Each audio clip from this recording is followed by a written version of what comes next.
Auzubillahi minash shaitanir rajim. Bismillahir Rahmanir Rahim.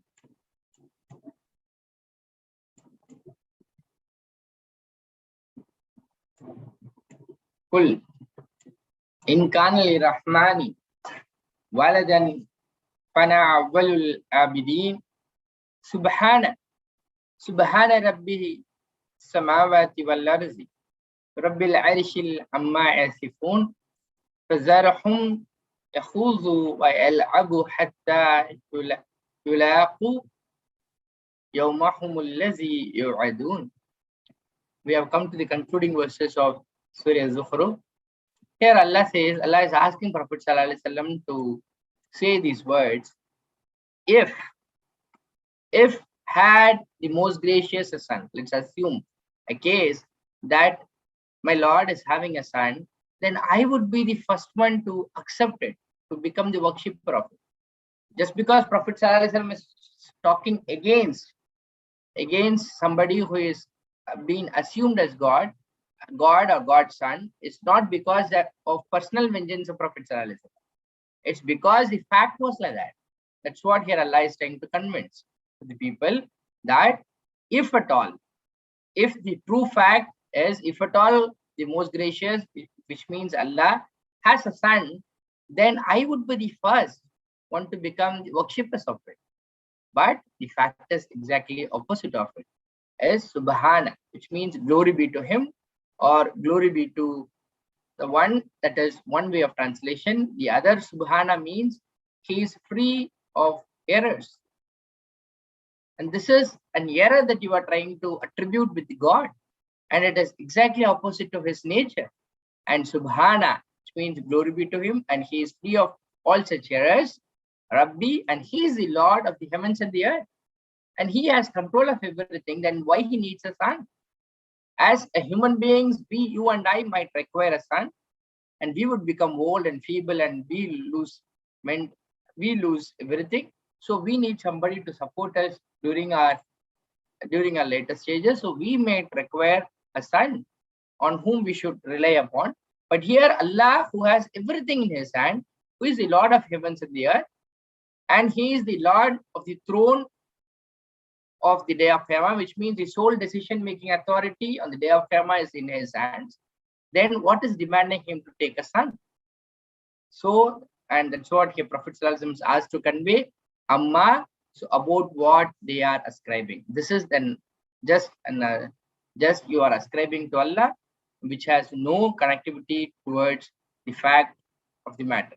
So Prophet Sallallahu Alaihi Wasallam is, so you see this entire portion is starting with kul, which means it's a command. It's not just saying, it's a command, and it's a declaration from Prophet Sallallahu Alaihi Wasallam that I will not accept anybody whom you call somebody as God's son, and because there is no need for it.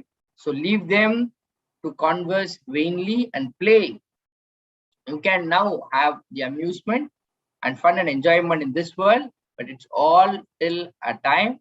The time is until they meet their day. This day, either it refers to the day of their death or day of Qiyamah. So until they meet their death, which they are promised with. Though they indulge, though they don't accept, the fact remains the same, where they have to leave one day and they have to report before Allah. Wahuwa allazi, and he is the one who is the heaven, who is the God, the earth, and he who is in the heaven as a God and in the earth as a God, and he is always an all-knower. Tabarakallazi, and blessed is the one to whom belongs the dominion of the heavens and the earth and whatever between them. And near him is the knowledge of the hour, and he preserves the date on which the Yawmul Qiyamah will be established, and he only possesses that, and he doesn't share it with anybody. And towards him you will be returned. And not have power those whom they invoke besides Allah, either to intercede before him, intercession, except one who testifies to the truth and they know it. And if nobody has, in general, nobody has any power to intercede. If at all somebody is being given power to intercede, they would just speak the truth.